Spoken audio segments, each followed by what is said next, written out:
तो आज हम लोग पढ़ेंगे क्लास 10th का फिजिक्स का, जो कि वीवीआई क्वेश्चन पढ़ेंगे। चैप्टर विद्युत धारा के चुंबकीय प्रभाव का जितना भी मोस्ट इंपॉर्टेंट क्वेश्चन है ये सभी आज पढ़ेंगे। तो इसमें हम प्रत्येक क्वेश्चन का 4 ऑप्शन देंगे, आपको टिक लगाएं, समझिएगा एक तरह से टेस्ट दे रहे हैं, उस तरह से आप पहले टिक लगाए, उसके बाद वीडियो को रोक के पहले टिक लगा के आप हमको कमेंट कीजिए, उसके बाद आंसर देखिएगा और बताइएगा कि आपका कितना सही हुआ इसमें। तो चलो हम बोलो। तो 1 नंबर क्वेश्चन दिया हुआ है, लघुपथन शॉर्ट सर्किट के समय परिपथ में विद्युत धारा का मान होता है।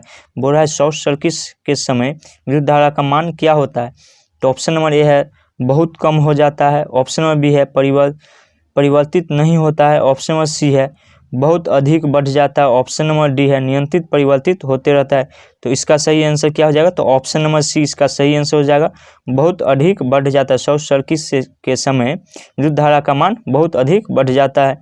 उसका क्वेश्चन दूसरा है, विद्युत जनित का सिद्धांत आधारित है। विद्युत जनित का जो सिद्धांत है वो किस पर आधारित है। तो ऑप्शन नंबर ए है धारा के ऊष्मीय प्रभाव पर, ऑप्शन नंबर बी है विद्युत चुंबकीय प्रेरण पर, ऑप्शन नंबर सी है प्रेरित चुंबकत्व पर, ऑप्शन नंबर डी है प्रेरित विद्युत बल पर। तो इसका सही आंसर क्या जाएगा, ऑप्शन नंबर बी विद्युत चुंबकीय प्रेरण पर। उसके बाद क्वेश्चन नंबर 3 है, विद्युत चुंबकीय प्रेरण की खोज किसने की थी। बोल रहा है विद्युत चुंबकीय प्रेरण की खोज किसने की थी। ये सब क्वेश्चन बहुत इंपॉर्टेंट है, ये सब बार बार परीक्षा में पूछा जाता है, इसलिए ये सब क्वेश्चन को याद ही कर लेना। उसका इसका ऑप्शन दिया है, ऑप्शन में ए फैराडे, ऑप्शन में बी है मैक्सवेल ने, ऑप्शन में सी है एम्पियर ने, ऑप्शन में डी है फेरेंग ने। तो इसका सही आंसर क्या हो जाएगा, तो ऑप्शन नंबर ए फैराडे ने विद्युत चुंबकीय प्रेरण का खोज किसने किया था, तो फैराडे ने। उसका क्वेश्चन 10 है, बैटरी से किस प्रकार की धारा प्राप्त होती है। बोल रहा है बैटरी से किस प्रकार की धारा प्राप्त होती है। ऑप्शन ए है डिस्ट धारा, ऑप्शन बी है प्रत्यावर्ती धारा, ऑप्शन सी है ए और बी दोनों, ऑप्शन डी है इनमें से कोई नहीं। तो बैटरी से किस प्रकार की धारा प्राप्त होती है, तो कमेंट में बताना इसका आंसर। इसका आंसर हो जाएगा ऑप्शन नंबर ए डिस्ट धारा। उसके बाद क्वेश्चन नंबर 5 है, डायनेमो से किस प्रकार की धारा प्राप्त होता है। बोल रहा है डायनेमो से किस प्रकार की धारा प्राप्त होता है। तो ऑप्शन है डिस्ट धारा, ऑप्शन बी है प्रत्यावर्ती धारा, ऑप्शन सी है दोनों धाराएं, ऑप्शन डी है इनमें से कोई नहीं। तो इसका सही आंसर क्या हो जाएगा, तो ऑप्शन नंबर सी दोनों धाराएं, डिस्ट धारा भी और प्रत्यावर्ती धारा दोनों धारा प्राप्त होता है डायनेमो से। उसके बाद क्वेश्चन नंबर 5 दिया है, विद्युत चुंबक बनाने के लिए प्रायः किस पदार्थ के क्षण का उपयोग किया जाता है। बोल रहा है विद्युत चुंबक बनाने के लिए किस पदार्थ के क्षण का उपयोग किया जाता है। तो ऑप्शन ए है इस्पात, ऑप्शन बी है पीतल, ऑप्शन सी है नरम लोहा, ऑप्शन डी है इनमें से कोई नहीं। तो इसका सही आंसर क्या हो जाएगा, कमेंट कीजिए। इसका सही आंसर हो जाएगा नरम लोहा। उसके बाद चलते हैं आगे क्वेश्चन 7 नंबर की ओर। तो 7 नंबर क्वेश्चन दिया, हमारे घरों में जो विद्युत आपूर्ति की जाती है वो है। बोल रहा है हमारे घर में जो विद्युत की आपूर्ति की जाती है वो कौन सा कितना वोल्ट पर। तो ऑप्शन है 220 वोल्ट पर डिश धारा होता है, ऑप्शन नंबर बी है 12 वोल्ट पर डिश धारा होती है, ऑप्शन सी है 220 वोल्ट पर प्रत्यावर्ती धारा, ऑप्शन डी है 12 वोल्ट पर प्रत्यावर्ती धारा है। तो इसका सही आंसर क्या जाएगा, तो ऑप्शन नंबर सी 220 वोल्ट पर प्रत्यावर्ती धारा होती है। उसके बाद क्वेश्चन नंबर 8 है, लघुपथन के समय परिपथ में विद्युत धारा का मान होता है। बोल रहा है लघुपथन के समय परिपथ में विद्युत धारा का मान क्या होता है। तो ऑप्शन है बहुत अधिक, ऑप्शन बी है बहुत कम, ऑप्शन सी है 3 एम्पियर, ऑप्शन डी है 4 एम्पियर। तो इसका सही आंसर क्या जाएगा, तो ऑप्शन नंबर ए बहुत अधिक होता है। लघुपथन के समय विद्युत धारा का मान बहुत अधिक होता है। उसके बाद क्वेश्चन 9 है, किसी सीधे चालक में धारा की दिशा और उससे संबंध चुंबकीय क्षेत्र की दिशा जिस नियम से ज्ञात की जा सकती है वो है। जिस नियम से ज्ञात की जा सकती है वो है, ऑप्शन ए है फ्रेम का बाम हस्त नियम, ऑप्शन बी है फ्रेम के दाएं हस्त नियम, ऑप्शन सी है मैक्सवेल के दाहिने हस्त नियम, ऑप्शन डी है फ्रेम के बामें हस्त नियम। तो इसका सही आंसर क्या हो जाएगा, कमेंट कीजिए आप लोग। इसका सही आंसर हो जाएगा ऑप्शन सी फ्रेम के दक्षिण हस्त नियम से। उसके बाद क्वेश्चन 10 है, किसी विद्युत धारावाही सीधे लंबी परिनालिका के भीतर चुंबकीय क्षेत्र होता है, समान होता है, शून्य होता है, ऑप्शन सी है परिनालिकाओं के सिरों की ओर जाने पर बढ़ता है, ऑप्शन डी दिया हुआ है परिनालिकाओं की सिरों की ओर जाने पर घटता है। तो इसका सही आंसर क्या हो जाएगा, तो ऑप्शन नंबर ये सभी बिंदुओं पर समान होता है। ये सब क्वेश्चन बार बार पूछा जाता है, इसलिए बोल रहे हैं याद कर लीजिएगा इस सबको लिख के।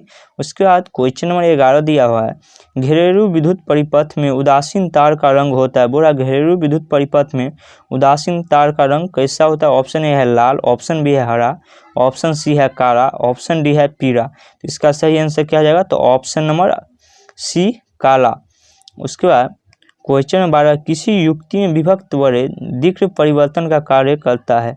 बोला किसी युक्ति में विद्युत वलय दिक्र परिवर्तन का कार्य कौन करता है? तो ऑप्शन ए है विद्युत जनित, ऑप्शन बी है विद्युत मोटर, ऑप्शन सी है गैल्वेरोमीटर, ऑप्शन डी है वोल्ट मीटर। तो इसका सही आंसर क्या हो जाएगा? कमेंट कीजिए। इसका सही आंसर हो जाएगा ऑप्शन नंबर ए विद्युत जनित। उसके बाद 13 नंबर क्वेश्चन है, फॉलोइंग के वामे हस्त नियम में अंगूठा किसकी दिशा में संकेत करता है? बोल रहा है फॉलोइंग के जो वाम हस्त नियम है उसमें अंगूठा कौन चीज का दिशा को संकेतित कर रहा है? तो ऑप्शन ए है धारा का, ऑप्शन बी है चुंबकीय क्षेत्र का, ऑप्शन सी है बल का, ऑप्शन डी इनमें से कोई नहीं। तो इसका सही आंसर क्या हो जाएगा? बल का।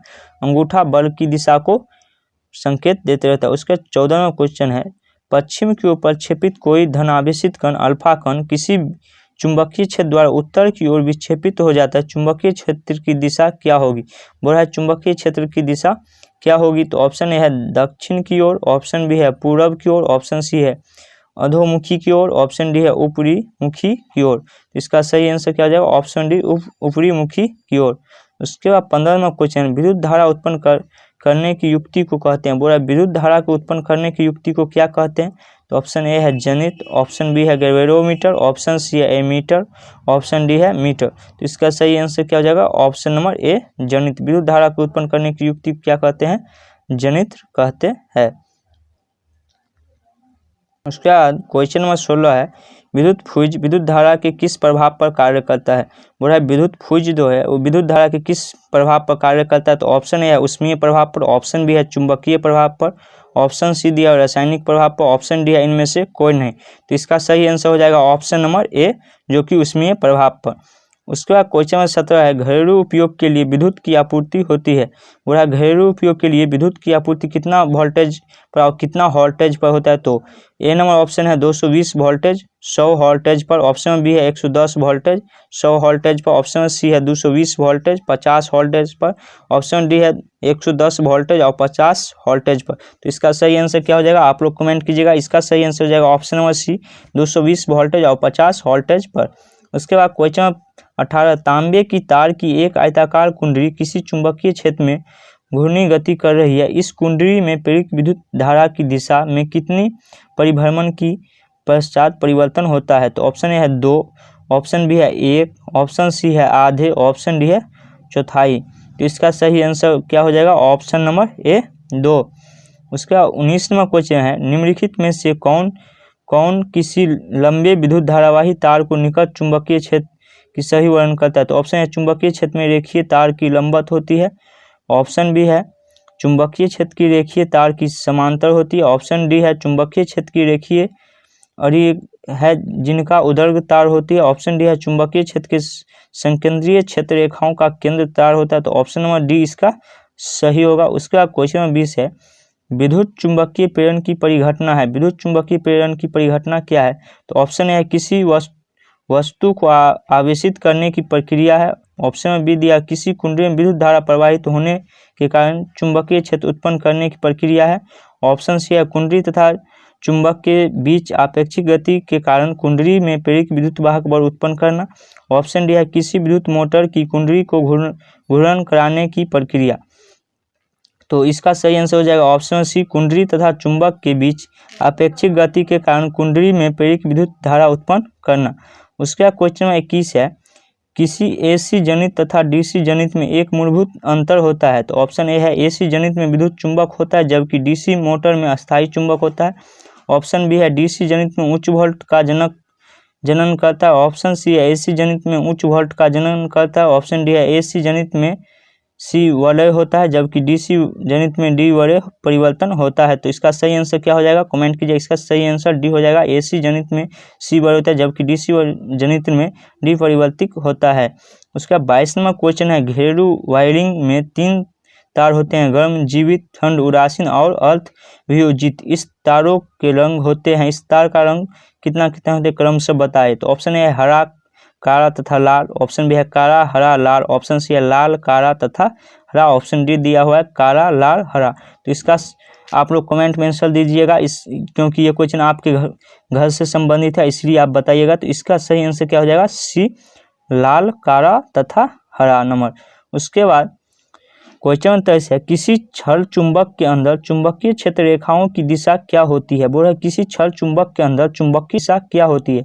तो ऑप्शन है उत्तरी ध्रुव से दक्षिणी ध्रुव की ओर, ऑप्शन बी है दक्षिणी ध्रुव से उत्तरी ध्रुव की ओर, ऑप्शन सी है उत्तरी ध्रुव से पश्चिमी ध्रुव की ओर, ऑप्शन डी है दक्षिणी ध्रुव से पश्चिमी ध्रुव की ओर। तो इसका सही आंसर क्या हो जाएगा? ऑप्शन नंबर ए, उत्तर ध्रुव से दक्षिण ध्रुव की ओर। उसका 24 नंबर क्वेश्चन है, चुंबकीय क्षेत्र की तीव्रता का मात्रक है। बोल रहा है चुंबकीय क्षेत्र की तीव्रता का मात्रक क्या होता है? तो ऑप्शन है न्यूटन पर ampere metre square, option B है न्यूटन एम्पियर मीटर, ऑप्शन सी है newton ampere square metre, option D है न्यूटन स्क्वायर पर एम्पियर मीटर। इसका सही आंसर हो जाएगा ऑप्शन नंबर बी, न्यूटन पर एम्पियर मीटर। उसका क्वेश्चन 25 है, एक वृत्ताकार कुंडली में धारा वाहित की जा रही है, कुंडली के कारण चुंबकीय क्षेत्र की तीव्रता अधिकतम होगी। तो ऑप्शन है केंद्र पर, ऑप्शन बी है तार के सतह पर, ऑप्शन सी है कुंडली के बाहर, ऑप्शन डी है कुंडली के अक्ष पर केंद्र से दूर। तो इसका सही आंसर क्या हो जाएगा? ऑप्शन में ए, केंद्र पर। उसके बाद क्वेश्चन 26 है, एक गतिमान आवेश कण उत्पन्न करता है, ऑप्शन है केवल चुंबकीय क्षेत्र, ऑप्शन बी है केवल विद्युत क्षेत्र, ऑप्शन सी है चुंबकीय एवं विद्युत क्षेत्र दोनों, ऑप्शन डी है इनमें से कोई नहीं। तो इसका सही आंसर हो जाएगा सी नंबर, चुंबकीय व विद्युत क्षेत्र दोनों।